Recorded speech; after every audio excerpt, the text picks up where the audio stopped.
창세기 1장 오늘 1장을 한번 살펴보려고 합니다. 이제부터 창세기부터 쭉 한번 나가 보려고요. 창세기 오늘은 이렇게 짧은 그 개론하고 1장만 한번 살펴볼게요. 1장만. 창세기 1장 1절 말씀 같이 한번 읽어보겠습니다. 시작. 태초에 하나님이 천지를 창조하시니라. 아멘.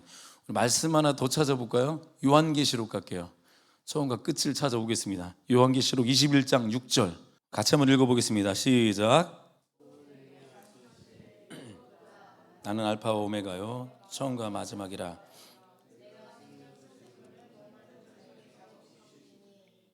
네, 지금 시작과 끝을 다 얘기했습니다. 이 성경은 이제 건물에 비하면 66층 건물과 같습니다. 66권으로 되어 있잖아요. 66층 빌딩과 같다고 얘기할 수 있는데, 이 고층 빌딩에 이 골조가 있잖아요. 골조가 먼저 골조를 세우고 가잖아요. 골조를 세우고 성경에 이렇게 골조가 있듯이 이 성경도 뼈대가 있어요. 뼈대가 있는데, 이 뼈대는 뭐냐면 하나님의 구원 역사예요. 하나님의 구원 역사란 뼈대로 세워져 나갑니다. 또 다른 이야기 얘기하면 하나님의 나라라는 뼈대를 가지고 가요. 하나님 나라, 그것을 말합니다. 그래서 성경은 그냥 하나하나 다 66권이 다 이렇게 떨어져 있는 것이 아니라, 뭔가 점과 같이 딱딱딱 떨어져 있는 것이 아니라 구원의 역사로, 하나님의 나라라는 그 역사로 연결되어 있는 선과 같아요. 그걸로 쭉 연결되어 있습니다. 마치 창세기라는 그 역을 출발한 하나님의 구원 열차가 계시록이라는 그 종착역에 거기서 향해서 막 달려가는 것과 같다는 거죠. 성경 전체가 그래요. 그래서 성경은 일관성이 있습니다. 일관성이 뭡니까? 방법이나 태도 따위가 같은 성질, 일관성이 있습니다. 그리고 성경은 통일성을 가지고 있어요. 통일성, 다양한 요소들이 있지만 전체가 하나로 이렇게 묶어지는, 하나로 파악되는 성질이잖아요. 그래서 성경은 일관성이 있고 통일성을 가지고 있습니다. 그리고 여기서 끝나지 않고 점점점 이 피조세계 가운데 구원의 계시를 하나님께 드러내고 있어요. 구원의 계시를, 하나님의 나라를 조금씩 보여주고 있다는 거죠. 그렇게 드러내고 있어서 이것이 점점점 드러난다 그래서 점진성을 갖고 있다는 거죠. 예, 일관성, 통일성, 점진성, 이 세 가지를 다 가지고 있습니다.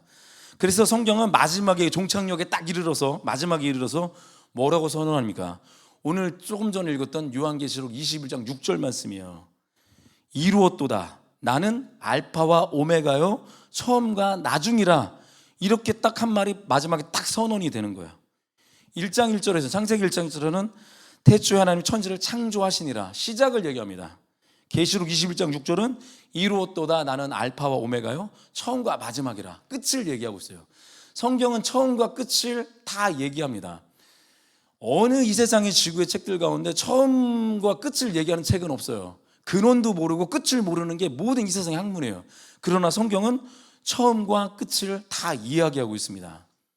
그럼 우리들이 이렇게 성경을 볼 때 하나님이 시작하시고 하나님이 끝을 내신다, 하나님이 마침이 되시는 이 뼈대가 잘 세워져야 어떤 상황에서도 흔들리지 않는 거예요.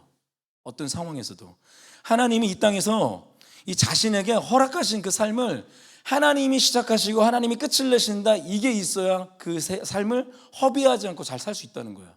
하나님이 하신다, 하나님이 하신다. 모든 요소 가운데 우리의 정말 연약한 일 때문에 생길 수 있지만 그래도 하나님이 이걸 합력하여 선을 이루실 거야, 하나님이 하신다, 이걸 딱 가지고 있어야 이 땅을 살아가는데 우리가 흔들리지 않는 마음을 가져갈 수 있습니다. 그리고 성경을 읽으면서도 하나님이 시작이고 마침이 되신다는 이 길을 가지고 풀어야 돼요. 막힐 때 하나님 시작하셨고 하나님이 마무리하실 거야, 하나님이 하실 거야. 그래야 우리가 풀리지 않던 의문들이 바르게 풀리고요, 또 오류에 빠지지 않고 견고해질 수가 있어요. 따라해 보겠습니다. 하나님이 하신다, 하나님이 하신다. 하나님이 처음을 시작하셨으면 하나님께 끝을 내실 거야. 우리 모든 삶도, 이 교회도 하나님이 시작하셨으니 하나님이 끝을 하실 거야. 자, 이제 우리가 창세기를 한번 들어가 볼게요. 창세기를 가리켜서 그렇게 부르고 싶어요. 성경의 스케치북이라고 부르고 싶습니다. 그렇게 말하는 사람도 있습니다. 모든 것의 시작을 말하기 때문에 그래요. 시작을 말하기 때문에. 왜냐하면 창세기에는 우주와 만물의 시작이 적혀 있어요. 인류의 시작이 있어요. 인류의 시작. 그리고 거기에 뭐가 나옵니까? 인류의 시작뿐만 아니라 원죄의 시작도 있어요. 죄의 시작도 돼 있단 말이에요. 그리고 죄로 끝나지 않고 원복음의 시작도 있어요. 복음도 시작이 됩니다. 그리고 그걸 위해서 이루어나가는 구원의 역사도 시작이 됩니다. 그리고 하나님의 나라도 시작이 돼요. 이렇게 모든 것이 다 스타트, 시작되는 책입니다. 그래서 우리가 창세기를 잘 모르거나 바르게 접근하지 못하면 마치 옷을 막 입다가 첫 단추 이렇게 잘못 껴갖고 맨 마지막에 단추 하나 남잖아요. 되게 뭐또 삐뚤어지고 이렇게 되는 거예요. 창세기를 우리가 잘 모르면 마지막에 가갖고 막 뒤틀리는 거예요. 막 맞지도 않고. 그 첫 시작이 굉장히 중요합니다. 자, 그럼 창세기 구조를 한번 살펴보면 그래요. 창세기는 크게 세 부분으로 나눠집니다. 1장, 2장 한 부분, 두 번째는 3장부터 11장, 그리고 세 번째는 12장부터 50장까지 이렇게 딱 나눠져 있습니다. 그럼 1장에서 2장까지 있는 내용, 이게 무슨 내용입니까? 하나님이 태초에 뭐를 해줬을까? 무엇을 해줬을까? 1장, 2장 내용이에요. 무엇을 해줬냐에 대한 이야기라는 거죠. 하나님께서 뭐 해줬습니까? 천지 만물을 창조하셨어요. 그리고 인간을 창조하셨어요. 그리고 인간이 살아갈 에덴을 창조하셨습니다. 그것을 딱 조성하셨죠. 그러니까 여기서 하나님께서 1장, 2장은 하나님이 태초에 뭘 행해줬냐. 두 번째 단락 3장에서 11장. 그런데 창조주 하나님이 이렇게 하셨는데 이 창조주 하나님에 대하여 인간은 무엇으로 보답했을까? 그 이야기를 하고 있는 거예요. 인간이 뭘 보답했나? 모든 것을 창조하시고 인간까지 창조해 주신 하나님께 인간은 어떻게 보답했습니까? 금지된 선악과를 따먹었어요. 그리고 홍수 심판을 유발했습니다. 홍수 심판을, 죄로 인해서. 그리고 심판 후에도 바벨탑을 쌓았어요. 이게 뭡니까? 한마디로 배은망덕한 거예요. 인간은 하나님께 배은망덕함으로 보답했어요. 인간은 늘 그래요. 죄성을 가지고 있는 인간은 늘 배은망덕함이 있습니다. 인간은 늘 배은망덕한 존재라고 딱 규정하고 있습니다. 그리고 여기서 끝나지 않고 이제 그러면 이후에 세 번째 단락 12장부터 이제 마지막 50장까지 그 얘기는 무슨 얘기입니까? 저 같으면 만약에 그렇게 배은망덕한 그런 인간이 있으면 그냥 다 없애버릴 것 같아요. 인간에 대한 존재를, 제가 하나님이라면 다 없애버릴 텐데 다시는 인간 안 만들어. 엄청 당했잖아. 하지만 12장부터 50장까지 내용은 뭐냐면 그럼에도 불구하고 하나님은 어떻게 해주셨는가, 이 얘기가 나오는 거야. 이것에 대한 이야기가 12장부터 50장까지 내용입니다. 어떻게 하셨습니까? 여자의 후손으로 사탄을 정복하게 하셨어요.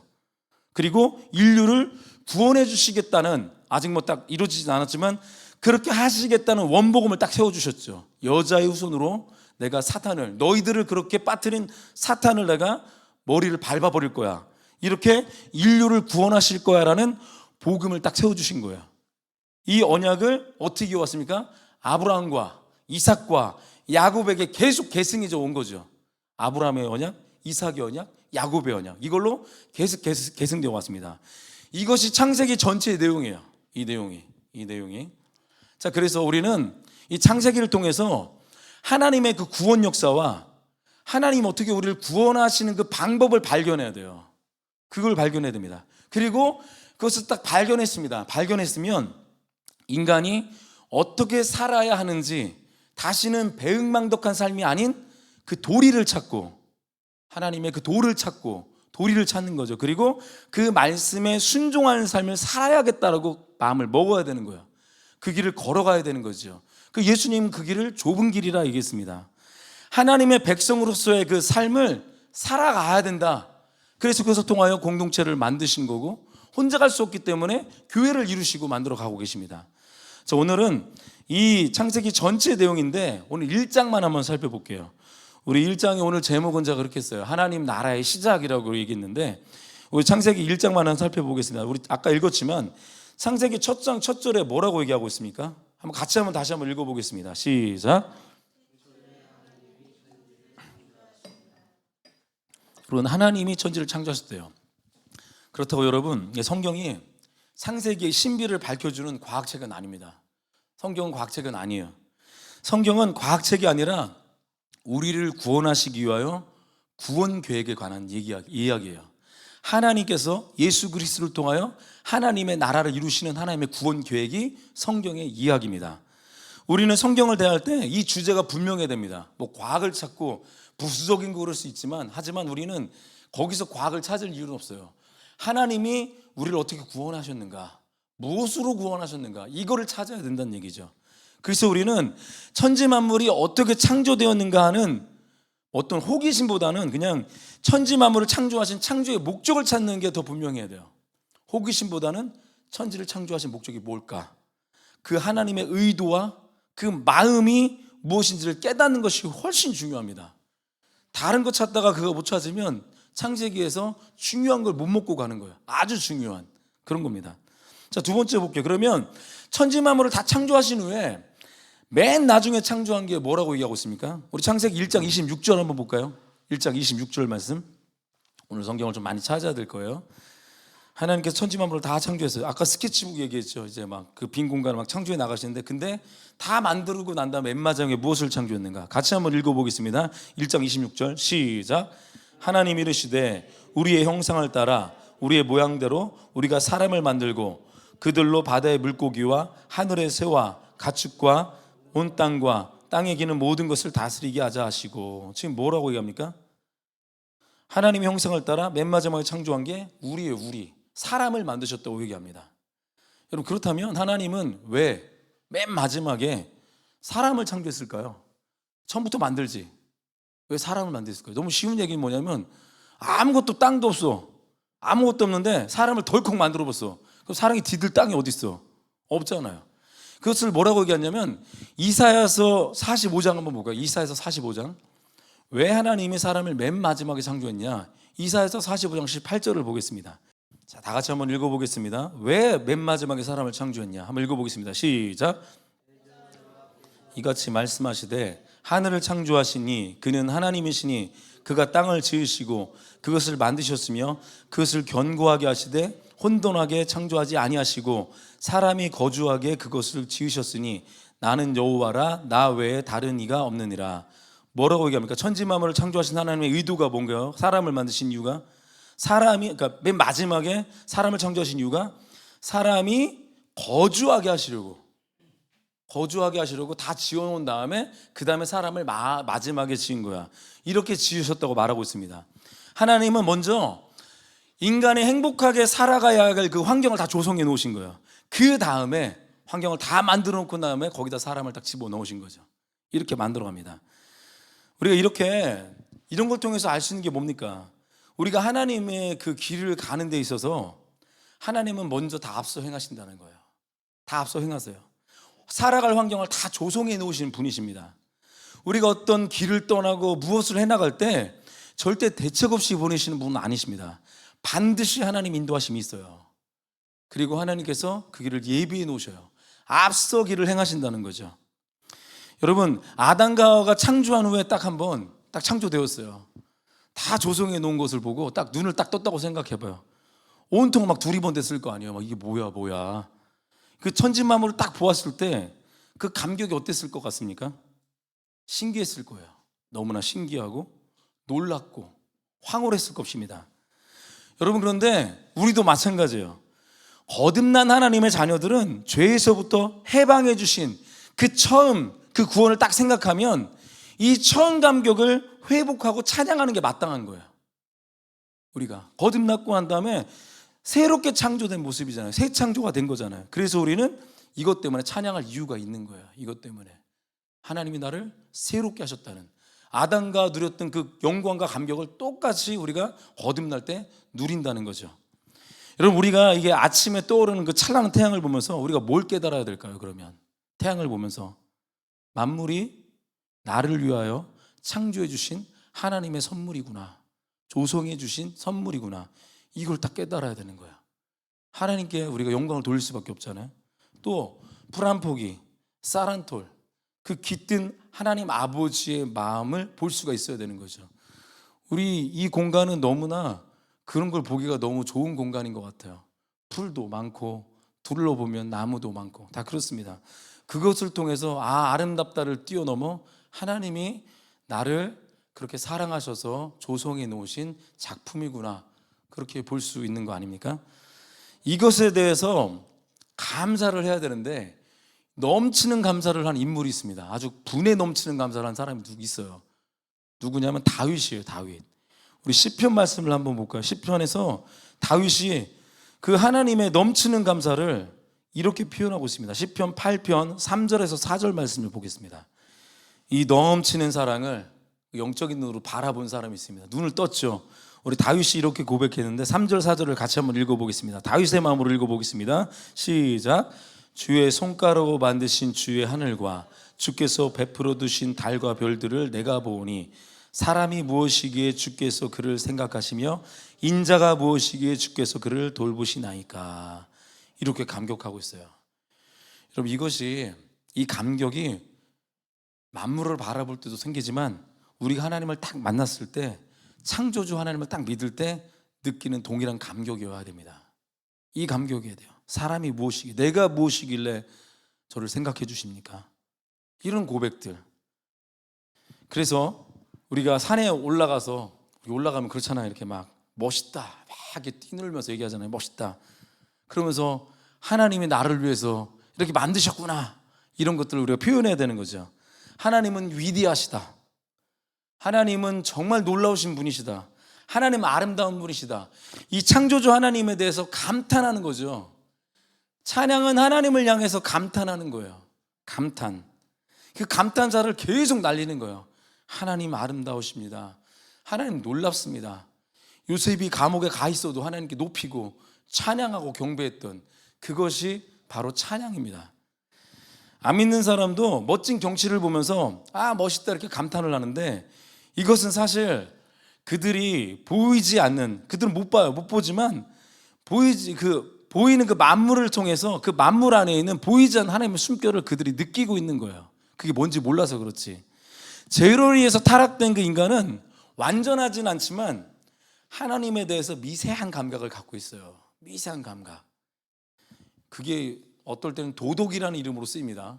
도덕이라는 이름. 또 어떨 때는 양심이라는 감정으로 쓰이기도 해요. 그런 게 남아있다고요. 하나님께서 경계선을 정했어요. 물과 바다의 경계선을 정하든 인간의 마음에도 최소한의 경계선을 정했기 때문에 그걸 우리가 침범하지 못하는 거예요. 만약에 그 경계선이 무너졌다 하면 이 세상은 다 난리가 나버립니다. 그런 경계선 안에서 하나님을 더듬어가면서 찾아가는 거죠. 그래서 하나님 막 어떤 일이 있을 때 그 어떤 사람들은 하나님께 기도하기도 하고, 안 믿는 사람도 그래요. 기도해달라면 좋다고 하고 그렇게 얘기합니다. 자, 그런데 사람은, 하나님 이렇게 우리에게 막 하셨는데, 이 사람은 이렇게 하나님의 그 능력과 신성이 그 만물에 다 깃들여 있다는 것을 미약하더라도 인간에게 분명히 하나님 보여주고 계세요. 다 보여주고 계신데, 그것을 알고 다 느끼는데도 인간이, 죄인된 인간은, 이 배은망덕한 인간은 어떻게 하고 있습니까? 모든 식물을 봐도 어떨 때는 신기하잖아요, 여러분들. 저도 이렇게 농사를 지어봐서 아는데, 그냥 씨를 심고 자라는 것 자체가 너무 신기한 거야. 열매가 열린대. 그리고 여러분 나중에 여러분 다 경험하겠지만 태아 애들 한번 보세요. 아이들이 뱃속에서 자라는 모습들 너무너무 신기하거든요. 이게 어떻게 이루어지지? 그런 것들을 볼 수 있는데, 하나님이 이렇게 모든 곳곳에 하나님을 알 수 있도록 다 숨겨 놓으셨는데, 죄인된 인간은 어떻게 하나님께 보답하고 있느냐? 우리 로마서 한번 찾아보겠습니다. 로마서 1장 20절부터 23절 말씀을 볼게요. 우리 로마서 1장 20절부터 23절 말씀 같이 한번 읽어보겠습니다. 시작. 창세로부터 그의 보이지 아니하는 것들 곧 그의 영원하신 능력과 신성이 그가 만드신 모든 만물에 분명히 보여 알려졌나니. 이게 이 얘기죠. 모든 만물에 다 들어있다. 그러니까 뭐라고 합니까? 그러므로 그들이 어떻게 핑계하지 못할지니라. 하나님 없다고 핑계할 수 없다는 거예요. 21절에 볼게요. 시작. 하나님을 알되 하나님을 영화롭게도 아니하며 감사하지도 아니하고 오히려 그 마음이 허망하여지며 미련한 마음이 어두워졌나니. 이게 죄 때문에 생긴 인간의 모습이에요. 그래서 어떻게 됩니까? 인간은 어떻게 합니까? 22절에 스스로 지있다나 어리석게 되어, 23절 썩어지지 아니하는 하나님의 영광을 썩어질 사람과 새와 짐승과 기어다니는 동물 모양의 우상으로 바꾸었느니라. 이게 인간이 한 모습이에요. 얼마나 어마어마한 것을 주셨는데도, 다 알수록 주셨는데도 그걸 가지고 오히려 돌에 놓고 기도하고 있고, 선앙당 가서 이렇게 빌고 있고, 자기만의 아이돌을 찾고. 여러분, 예수님을 안 믿는 사람도 사실은 예배를 안 드리는 것이 아니라 예배의 대상을 살아계신 하나님에서 우상으로 바꿔치기 한 거예요. 예배는 다 드려요. 인간은 예배적 동물이에요. 영이기 때문에. 단지 대상이 바뀐 거예요. 내가 좋아하는 것, 내가 원하는 것으로 바꿔치기 한 거죠. 그게 우상 숭배입니다. 뭘로 바꿨습니까? 물질로 바꿨기도 했습니다. 사상으로 바꿨어요. 과학으로 바꿨어요. 철학을 따라갑니다. 다른 종교를 따라가요. 세상 즐거움을 따라갑니다. 나중에는 자기 사랑, 자기 예로 갑니다. 다른 것으로 다 대체한 거죠. 바꿔치기 한 거예요. 모든 사람은 다 예배를 드리는 사람들입니다. 다 예배를 드려요. 믿든 안 믿든 다 예배를 드려요. 숭배한단 말이에요. 그러나 하나님이 아닌 다른 것으로 대체했다는 거죠. 자, 그럼 우리 창세기 1장 27절을 한번 볼게요. 자, 창세기 1장 27절. 하나님께서 이렇게 사람을 딱 창조하셨는데 누구를 닮게 창조하셨나? 다 아는 얘기잖아요. 1장 27절 말씀. 알지만 말씀을 보고 여러분 직접 확인해 가십시오. 창세기 1장 27절 말씀 같이 한번 읽어보겠습니다. 시작.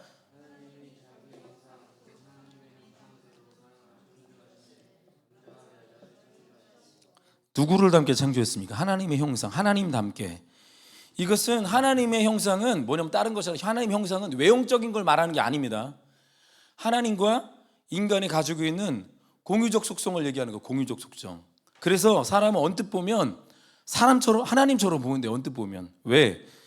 눈부신 과학의 발전을 보세요. 우리가 너무 놀랍지 않습니까? 고도의 빌딩을 보고 와 이거 대단하다. 그리고 우리도 이제 코너스톤에 예술품이 막 걸려 있잖아요. 막 제가 보니까 목요일날 보니까 막 걸려 있는데 볼 때마다 제가 감탄이 나오더라고요. 와 대단하다. 그러면서 또 한 가지 나오는 말, 이거 그리냐고 빡셌겠다. 막 이런 생각도 막 나오더라고요. 예술의 경지. 우리가 뭔가 대단한 것을 보고 있으면 우리 뭐라고 얘기합니까? 뭔가 엄청나게 잘하는 사람들. 그래서 막 그런 거 있잖아요. 뭐 피겨 스케이팅을 되게 잘하면 막 여신이라는 이름 막 붙이잖아요. 기타를 엄청 잘해도 신의 경지다. 노래를 잘해도 저거는 신이다. 막 신의 경지다. 이런 얘기를 하지 않습니까? 굉장히 잘하는 사람을 보고. 그래서 인간이라는 존재에 우리가 딱 인간이라는 존재, 여러분이 잘하는 게 있을 거예요. 이건 대단하다. 내 힘으로 한 게 아니다. 그런데 이 인간이라는 존재에 하나님을 한번 쏙 빼보세요. 어떻게 되나? 그럼 스스로 하나님 되는 거예요. 인간이라는 존재에 하나님이라는 요소를 빼버리면 내가 하나님 되는 거라고요. 선악과가 그런 역할이죠. 내가 하나님 되겠다는. 이게 뭡니까? 아이돌이에요. 이게 우상이라고요. 이게 우상. 자, 우리가 뭔가를 잘하는 것이 있으면 누구를 닮아서? 바로 하나님 닮아서 그렇다는 걸 깨달아야 됩니다. 안 믿는 사람들도 미세하게 하나님이 창조하신 존재이기 때문에 그런 것을 가지고 눈부신 발전과 이런 걸 다 이뤄온 겁니다. 인간은 자기 안에 사실은 선이라는 것은 눈꽃만큼도 찾아볼 수가 없거든요. 그래서 끝까지 자기가 자기 자신이 되는 거예요. 자, 그렇다면 하나님께서 사람을 하나님의 형상대로 창조하신 이유가 무엇일까요? 왜 하나님의 형상대로 창조했을까? 왜? 우리 이사야 말씀을 다시 한번 찾아보겠습니다. 이사야 43장 21절 말씀. 왜 하나님께서 하나님의 형상대로 우리를 창조하셨을까? 뭐 때문에? 이사야서 43장 21절 말씀 같이 한번 읽어보겠습니다. 시작.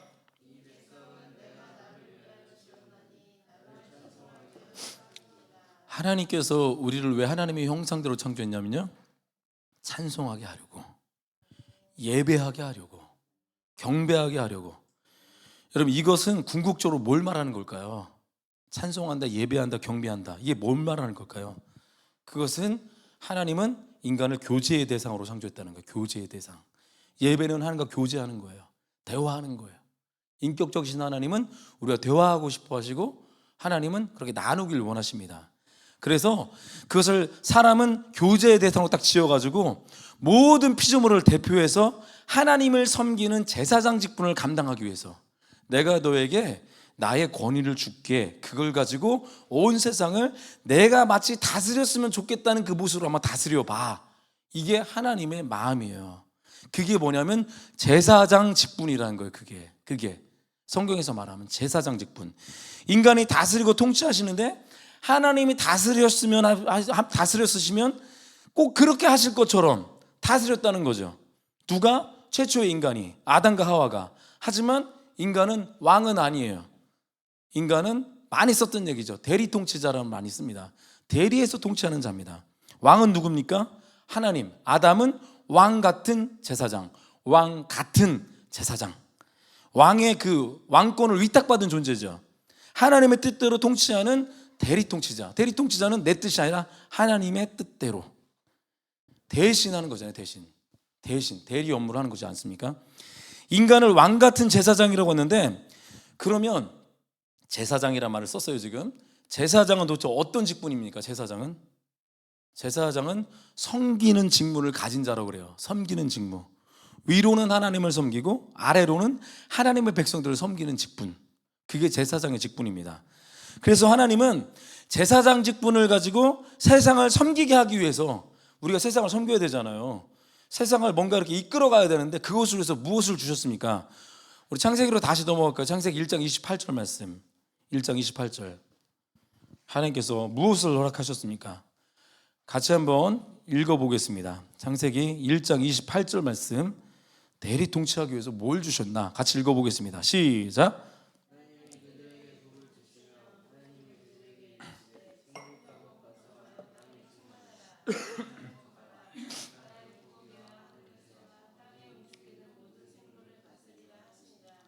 한마디로 못 줬다는 얘기죠? 복 줬다는 얘기. 복 줬다. 복 주셨다.